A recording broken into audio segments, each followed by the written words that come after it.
Hi friends, welcome to the reverse aging journey.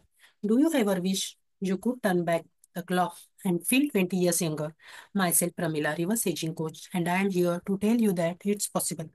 In this series, I will show you how to regain your youthful glow and energy. Reverse aging means it's about looking and feeling younger, healthy habits, mindset shift, and holistic approach. Today, we are going to learn about anti-inflammatory lifestyle. Reduce inflammation. How to reduce inflammation naturally. Did you know that chronic inflammation is the root cause of many health issues from joint pain to heart disease and even aging? तुम्हाला माहित आहे का? Chronic inflammation म्हणजे जुनाट दाह हा सगळ्या आजारांचं अगदी हार्ट डिसीज पासून ते जॉईंट पेन पर्यंत सगळ्या आजारांचं रूट कॉज आहे. The good news is you can reduce inflammation naturally by adopting some lifestyle changes. In today's video we are going to see how to embrace and anti inflammatory lifestyle for healthier longer life. तुम्हाला माहित आहे का आपण naturally काही लाईफस्टाईलमध्ये काहीसे changes करू शकून naturally आपण हे इन्फ्लमेशन हा दाह कमी करू शकतो आणि आजार कमी करू शकतो. होय, हे शक्य आहे. What is inflammation and why should we care? Inflammation is your body's natural defense mechanism against injury and infection. However, when it becomes chronic due to poor diet, stress, and environmental toxins, it can lead to serious health problems like arthritis, diabetes, and even premature aging. Inflammation म्हणजे शरीराचं दाह किंवा शरीरावर येणारी सूज हे काय करतं ह्याच्यामुळे आपल्याला आपल्या बॉडीमध्ये इन्फेक्शन वाढतं आणि आपल्या when it becomes chronic due to ते कशामुळे होऊ शकतं आपलं पुअर डाएट, आपलं स्ट्रेस आणि आपल्या आजूबाजूच्या एन्व्हायरमेंटल मधील टॉक्सिन्स ह्याच्यामुळे आपल्याला खूप सारे प्रॉब्लेम्स होतात. आपल्याला आर्थरायटिस होतो, डायबिटीज होतो आणि आपलं वय जास्त दिसू लागतो आणि आपण म्हातारे दिसू लागतो. Common signs of chronic inflammation includes persistent fatigue म्हणजे नेहमी सतत वारंवार थकवा जाणवणं. Second is a joint pain and stiffness. जॉईंटमध्ये आपल्या संधिवात होतो म्हणतात किंवा आपल्याला स्टिफनेस येतो, एखादा हात किंवा पाय आखडतात, डायजेस्टिव्ह इश्यूज होतात, आपल्याला पोट साफ होत नाही, कधी कधी आपल्याला गॅसेस होतात, तर कधी आपल्याला लूज मोशन्स होतात, फ्रिक्वेंट इलनेस आपण वारंवार आजारी पडतो, स्किन प्रॉब्लेम्स लाईक ॲक्ने और एक्झेमा, स्किनचे काही प्रॉब्लेम होतात, पूर्ण बॉडीला इचिंग होतं किंवा ॲक्ने येतात. By adopting an anti-inflammatory lifestyle, you can heal from within and enjoy l- enjoy enjoy health benefits. आपण काही थोड्याशा प्रमाणात काही चेंजेस आपल्या लाईफस्टाईलमध्ये केले तर आपण नक्कीच या सगळ्यांपासून दूर राहू शकतो. अँटी इन्फ्लमेटरी डाएट काय आहे ते बघूया. The foundation of an anti inflammatory lifestyle starts with your diet. Here are the top food to include and avoid.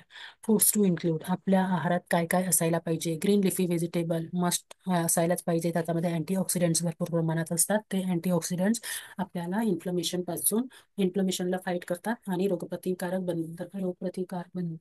रोगप्रतिबंधक आपली शक्ती वाढवतात, इम्युनिटी आपली वाढवतात.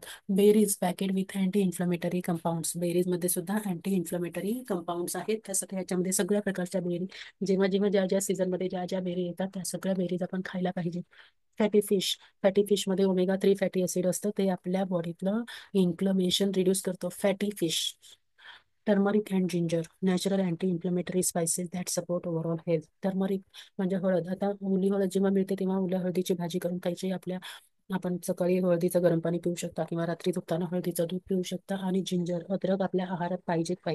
Nuts and seeds. जेव्हा तुम्हाला असं पोटात गॅसेस वगैरे वाटतंय तेव्हा तुम्ही जिंजर किसून ते गरम पाण्यामध्ये टाकून त्याच्यामध्ये 2 ड्रॉप लिंबू पिळून पाणी पिळून ते गाळून प्यायचं आहे. तुमचा लगेच ऍसिडिटी गॅस पासून तुम्हाला लगेच आराम मिळतो.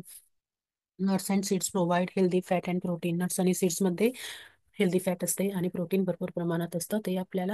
ते सुद्धा इन्फ्लमेशन पासून वाचवू शकतं. Olive oil heart healthy fat that combat inflammation. Olive ऑइलला हा हार्ट हार्ट हेल्दी फॅट असं म्हटलेलं आहे. ते आपल्या इन्फ्लमेशन पासून संरक्षण करू शकतं. Foods to avoid. काय फूड नाही खायला पाहिजेत. One process food. Unhealthy fat आणि शुगर असते, त्याच्यामुळे इन्सुलिन स्पाइक होतो. डायबिटीज शुगर सारखे आजार वाढतात. डायबिटीज वाढलं की त्याचा मागोमाग आणखी सारे आजार येतात. रिफाईंड शुगर नाही आपण खायला पाहिजे, त्याच्यामुळे सुद्धा रिफाईंडचा स्पाइक शुगर होतो आणि इन्फ्लमेशन वाढतं. Artificial addictive trigger inflammatory responses. Eating whole unprocessed food is the key to reduce inflammation and feeling your best.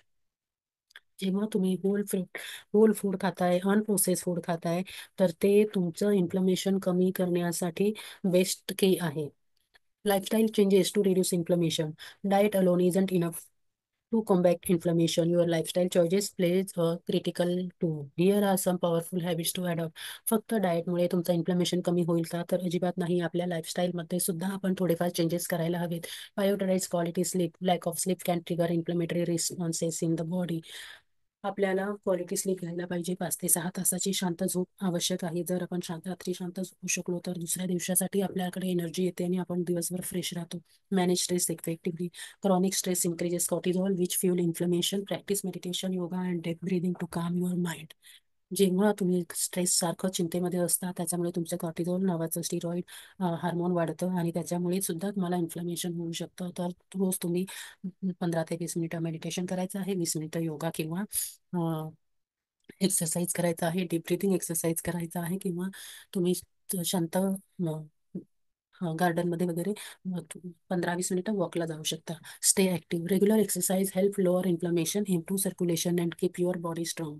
Stay hydrated. Drinking enough water. Drinking enough water also important. Detoxifying your environment. Toxins in your environment can silently contribute to chronic inflammation. Take these steps to detox your surrounding. आपण आपल्या घरा आंतरिक स्वच्छतेबरोबर बरोबर आपल्या आजूबाजूचा परिसर सुद्धा स्वच्छ ठेवायला पाहिजे. आपण आपल्या घराजवळ अशी काही झाडे लावायला पाहिजे त्याच्यामुळे आपल्याला ऑक्सिजन मिळू शकेल. Switch to natural cleansing product. Avoid harsh product and opt for eco friendly alternative. Ditch plastic. Plastic आपल्याला वापरायला नाही पाहिजे. प्लास्टिकला बाय बाय करून आपण स्टेनलेस स्टीलचा यूज करायला पाहिजे. Improve indoor air quality. Anti-inflammatory supplements. Certain anti-inflammatory supplements can provide an extra boost to your anti-inflammatory lifestyle. Some of best options are omega-3 fatty acid तुम्ही घेऊ शकता. त्याच्यामुळे इन्फ्लमेशन सुद्धा आपलं कमी होईल आणि आपल्या ब्रेनला आणि हार्टला सुद्धा स्वस्थ राहण्यासाठी सपोर्ट मिळेल. Curcumin powerful anti inflammatory compound आहे. त्याच्यामुळे पेन कमी होतं. प्रोबायोटिक्स त्याच्यामुळे गट हेल्थ सुधारतं आणि गट हेल्थ आपलं सुधारलं की आपलं इन्फ्लमेशन सुद्धा दाह सुद्धा शरीराचा कमी होतं. विटॅमिन डी सुद्धा इम्पॉर्टंट आहे आपलं इम्युन फंक्शन सुधारण्यासाठी आणि क्रॉनिक इन्फ्लमेशन कमी करण्यासाठी. Daily routine for an anti inflammatory lifestyle. Morning start with a warm water with lime and light stretching. Second afternoon eat a balanced anti-inflammatory diet with lots of greens and salad with healthy fat. Evening unwind with meditation or walk in the nature or yoga or walking, Zumba. Night ensure quality sleep with a calming bedtime routine. By making these small but powerful changes, you will feel more energetic and youthful every day. Adopting an anti-inflammatory lifestyle is the key to long-term health and vitality. Start today by making simple changes to your diet, lifestyle, and environment. If you enjoyed this video, don't forget to comment, like, share, and subscribe my channel. Thank you.